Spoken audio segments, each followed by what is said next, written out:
Here we go. 1 woman, 24 men who think they're in charge of the thermostat. Let's do it! So they're showing Joan getting ready for the Golden Bachelorette, and this is way more serene than my mom getting ready. My mom would be yelling at us. She'd be like, "You guys left your shoes out in the living room. I'm doing everything. The cleaning lady already came today, and I gotta clean up the house, and now I gotta get ready, and I didn't even get my hair done today. What are you doing to me?" Joan looks amazing. She looks like the mascot for white wine. Her stage name could be Pinot Grigio Chardonnay. Like if someone said the word Chardonnay 3 times, I think Joan would have. I am on the road. I'm in Raleigh, Austin, Dania Beach, all these cities. But most importantly, I'm taping a live stand-up special in Tarrytown, New York. This show is a 1-hour story about going to the beach with my parents. So it's really for the family group chat, but you could bring the regular group chat. But millennials, boomers, all of you, come to the show, get them together, get your tickets. We are in pre-sale. Pre-sale code is FEATHER. So put in FEATHER, get your tickets now. I think we're halfway sold out, so get them now. Assemble the group chat. Want to see you there. We're taping a special. It's ready to go. It's fresh and hot out of the oven. Let's go!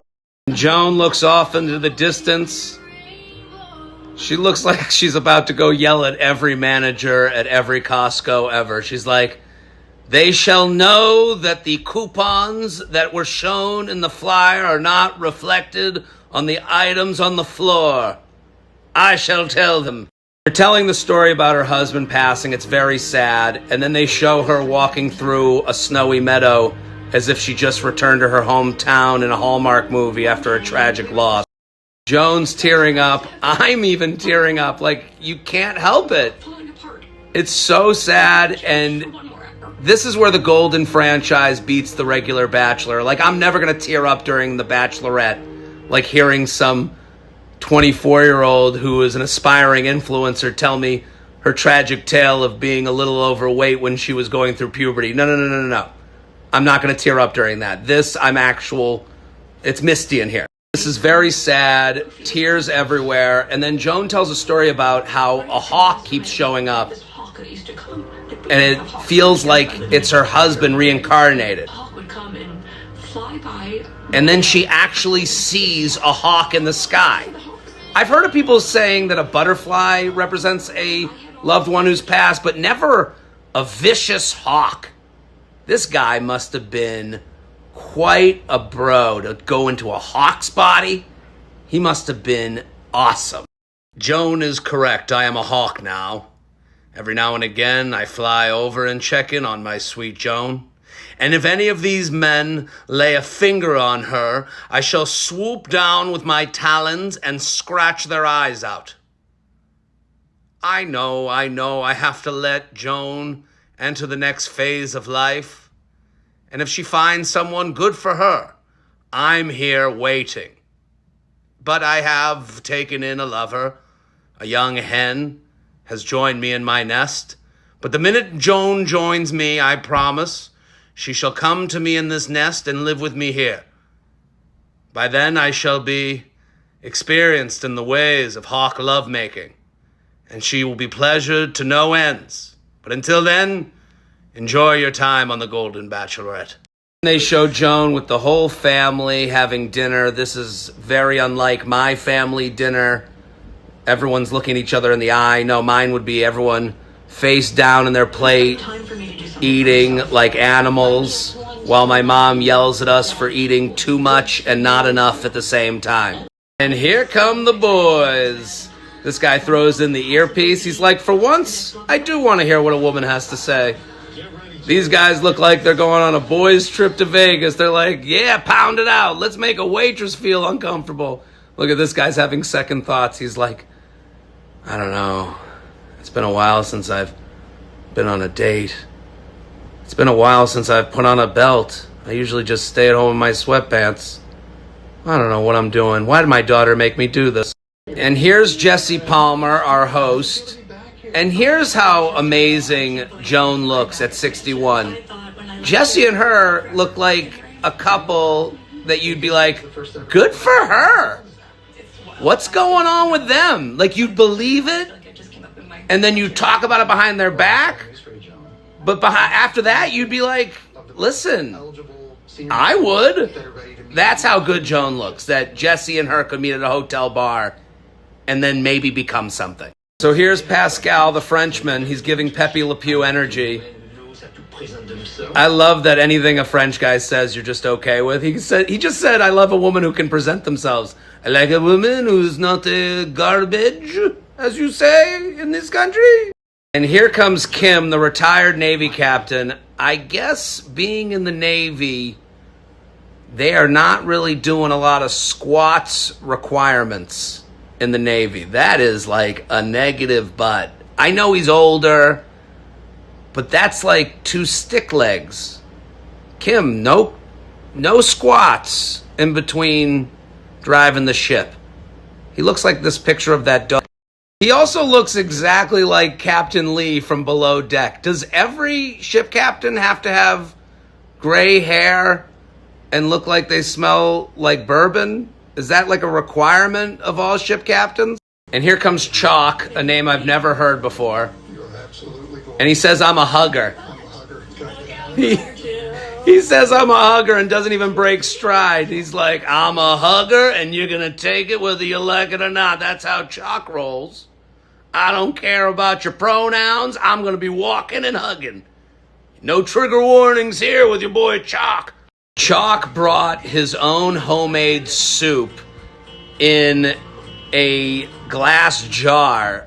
I don't know how appetizing this Chalk homemade soup is ever going to be. What's the temperature? It's also so dad to make one thing that is neither a main or an appetizer that couldn't really feed a family for dinner. It's just the one thing you're in charge of that you think you do great, and you carry it around with you and make people try it no matter how room temperature it is. So now what? Joan, who looks magnificent, is going to smell like chicken noodle soup for the rest of the night? If I'm Joan, I'm like, hey, Chuck, did you bring a piece of gum for me? Do I have to smell like garlic for the other 23 men that are coming? So here's Jonathan, who says he was blindsided by his wife with a divorce. And I don't know about you, but I didn't have guy with maybe a neck tattoo going on the Golden Bachelorette. I just didn't see it coming. Also, this is like when they say, can you click all the boxes with a stoplight, and the stoplight is kind of in one of the boxes? This tattoo, does it count as a neck tattoo? It goes into the neck region. I guess I would call it maybe an Adam's apple tattoo. He can button up his shirt and then we wouldn't even know. I don't know. And here's Jordan, who looks too young to be on this show. Like, I've never seen an old Jordan. He actually looks like he's undercover. It's like he went to a makeup artist and he was like, make me look old so that I can date the Golden Bachelorette. Like, that face looks like it's under a filter on TikTok to make him look old. I'm Michael. That's my name. Michael forgets his own name. And here's Michael's problem. He does kind of look like a guy who would forget where he parked in a big parking lot. Yeah, I was driving the Saab. Oh, wait. The Saab is my last car. Yeah, the new car, I think it's a Kia. We were in G, lot G, because it rhymes with Greg, my old college roommate. That's his name, right? And here's Greg with 2 G's, who is dressed like he's about to show her table at a nice steakhouse. That is a statement maker. White coat, he's like, I will eat that chicken soup without leaning my head over the bowl. That's how stable these hands are, Joan. And this guy, Bob, comes out with an old camcorder. I would love to be there for the moment that the producer gave him the old camcorder. He's like, why would you pick me for the old camcorder? And the producer's like, no reason. We just picked randomly. You don't happen to look like the face of a guy holding an old camcorder at all. You don't look like a dad who would be like, you're going to want these memories while bothering his whole family for a whole trip with the camcorder. Not at all. This is my new favorite person in the world. To come out of the limo and open your arms as if you're the dad who gets a big pop from the studio audience in a sitcom is awesome. Jack from Chicago singing Sinatra. Jack looks like, look at the pant leg is rolled up. He's a mess. He's still singing as he walked towards her. He probably does this every single night at Gibson's Steakhouse in Chicago. At 10:50, they're like, okay, it's Jack. He's going to do his one Sinatra song. Everyone's sitting quiet down. I've never been a bigger fan of anyone in my entire life. The coat, the song, he's everything. Protect him at all costs. You got to see Jack's entrance into the house. You ready? Did somebody say bourbon is his opening line? This guy, I want to hang with him at a tailgate while he holds a bourbon in his hand and he tells me the same story over and over again. Nobody has ever looked more like they use the word toots to describe a waitress than Jack. Here's Charles, and I love anytime they show them walking down a random path. They just look completely lost. He's like, if my daughter would use her iPhone and that maps function, I don't think I have that on my flip phone, so I'm just going to keep walking until I see a gas station. I love Charles because they're showing him at home in total dad outfit mode. That's the least comfortable and the most comfortable at the same time. Nothing is more dad than button-up shirt that is tucked in with a belt on your very comfy couch with socks and sandals. It's a perfect high-low. He's dressed like a Gen Z woman. This is how a Gen Z woman dresses to go to the club. As someone who has tried to get their boomer-aged parents to do some acting in their videos, I love this most of all because they were like, Charles, let's get a shot of you behind the bar. You'll take a sip of wine. And he's like, I don't want to drink any wine. And they're like, okay, we'll put water in the cup. He wouldn't even drink the water. Look at, this is the fakest sip I have ever seen. He's like, okay, I'm just going to not drink any liquid at all. Oh, and then he did a little nod as if it was good wine. Thank you, Charles, for acting out that scene that is totally believable to our audience at home. So here's Guy, who's an ER physician, who looks exactly like Guy Smiley from Sesame Street. You can tell Guy is kind of a douche because he's wearing the paisley underneath the collar look. That is the uniform for boomer douche. He's going to tell you exactly how you've misallocated your 401k. So here's Charles K., who's doing the Willy Wonka, I'm old, but I'm not really that old move, and Joan has to play along, and then he goes into one-handed push-ups. It's kind of a jerk thing to do to the Golden Bachelorette. Like, she has to act like she cares, to help him up, even though she knows he doesn't need help. And then he's like, I'm not old like those real old people. I'm young old. Look at one-handed push-ups. What'd you think, I had a cane? Like a loser? Here's Ken from Boston.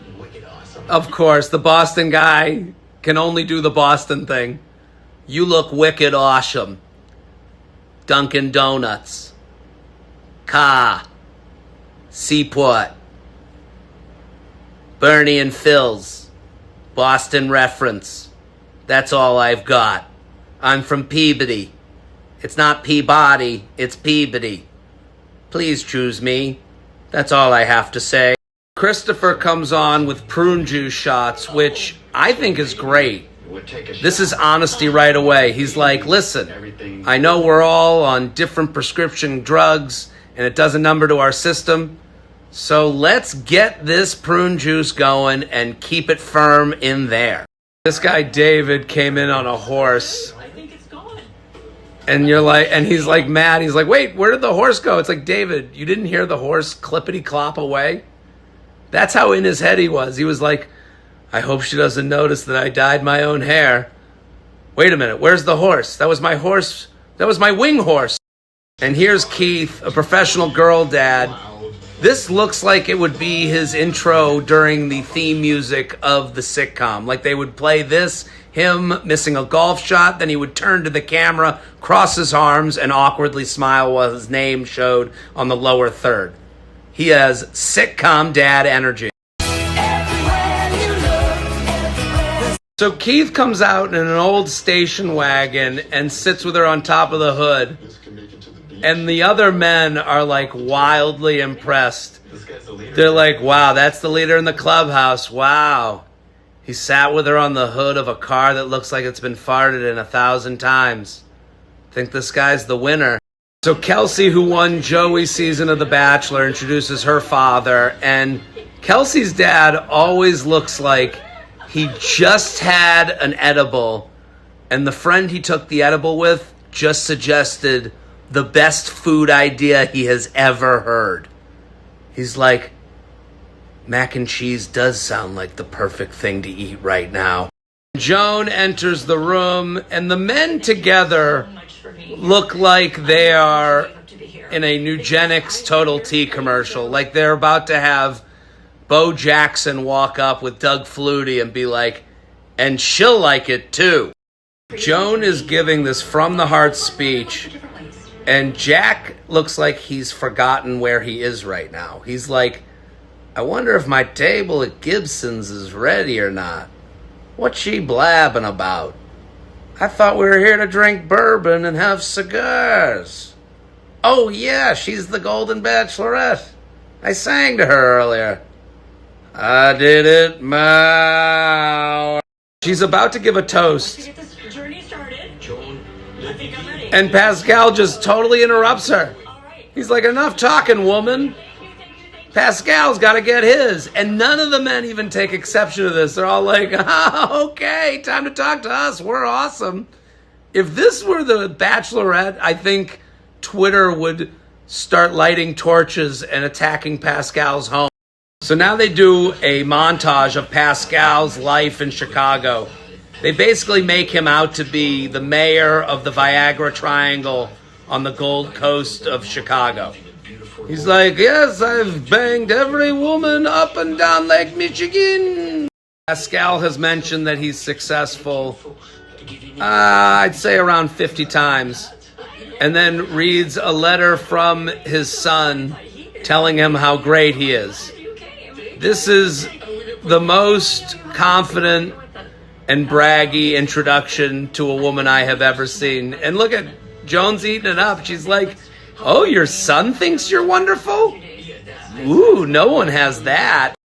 So Keith asks how many fake hips in the group, and they all have a good laugh. I'm more interested in how many fake teeth in the group. Some of these guys' teeth are coming out of their mouths. Like, that is too perfect. Look at, you think that's not a normal teeth line.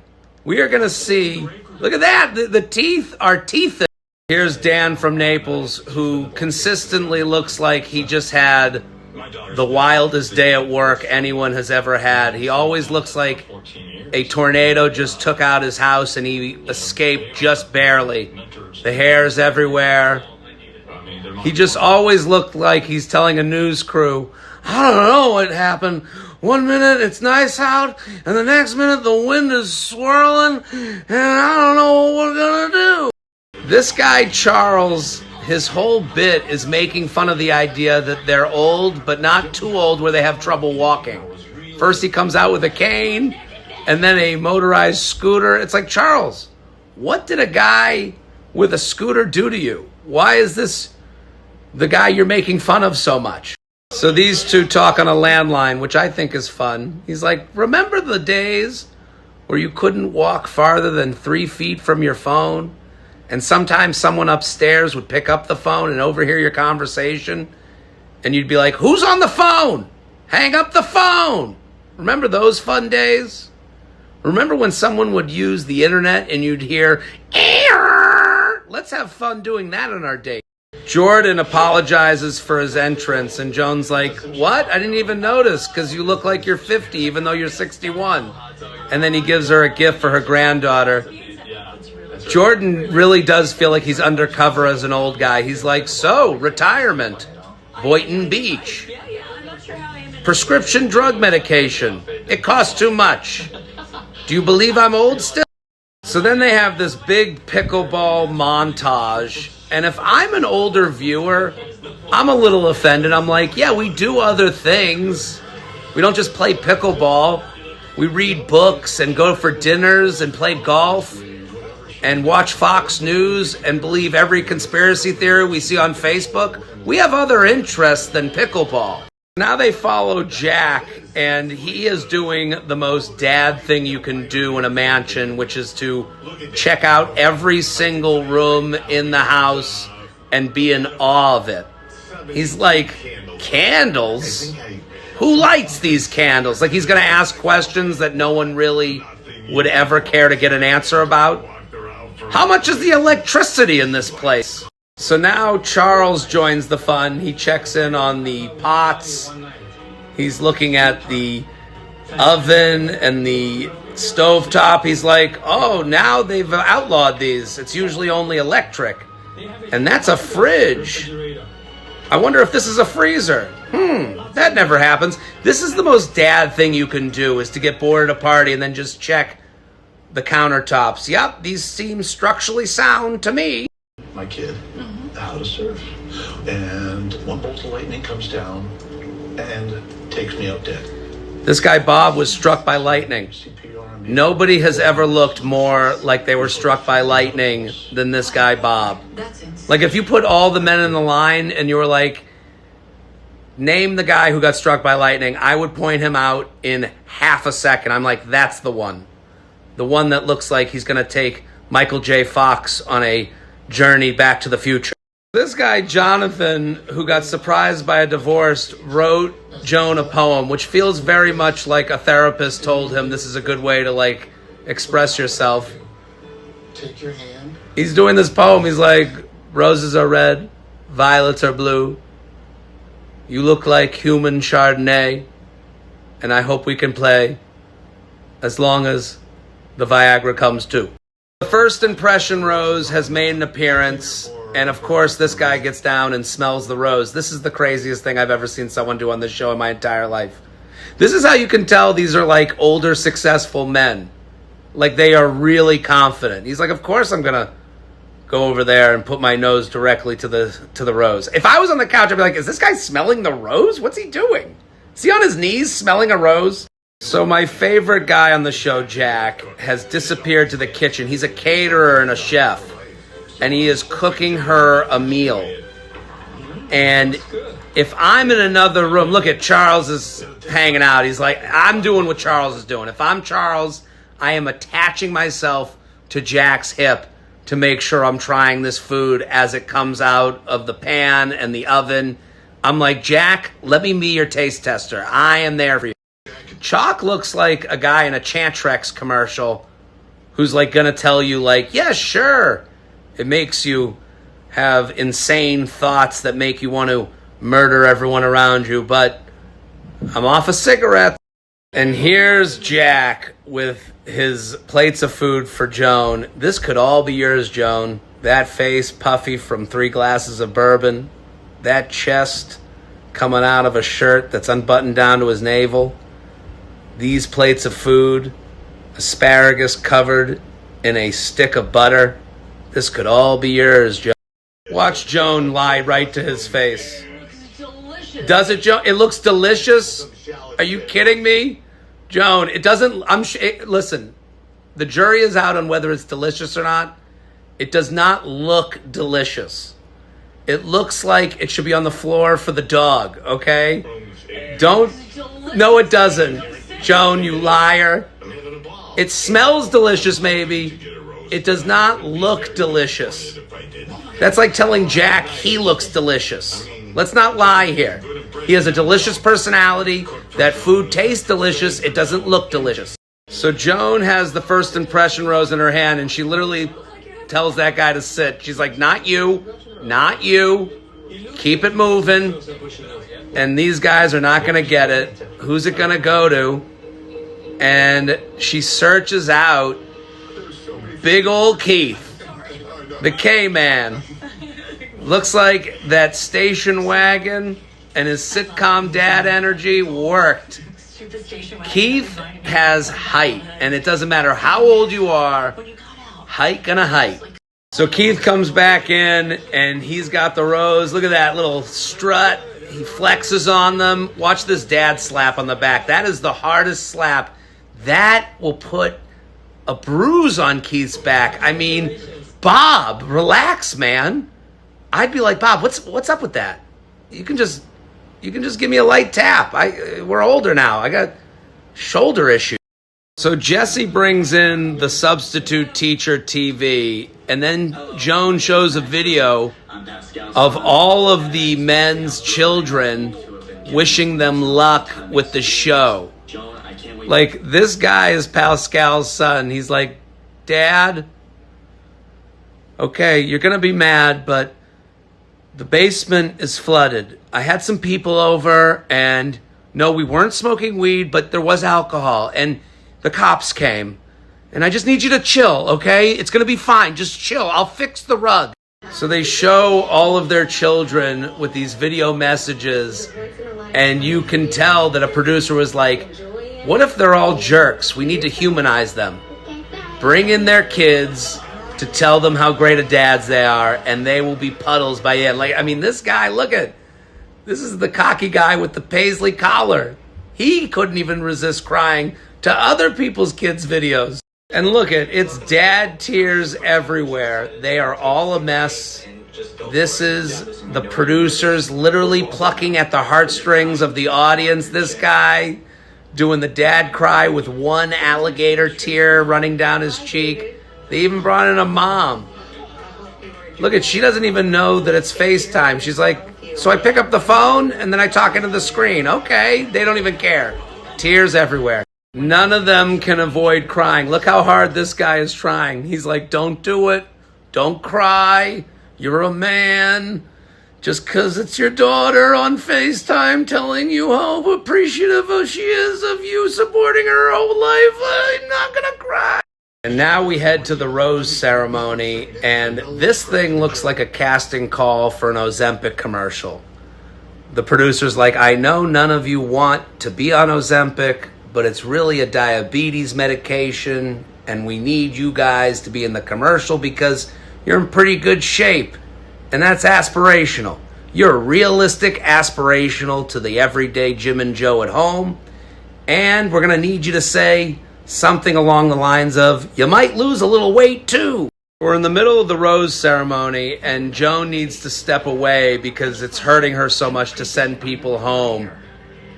And if I'm one of these men, I'm like, Joan, it's daytime out. I can't stand up anymore. I had 3 hip surgeries. Look how angry this guy is. He's like, just give us the rose or don't. I haven't slept in 18 hours. I need to get home to my chair. And we're on the final rose.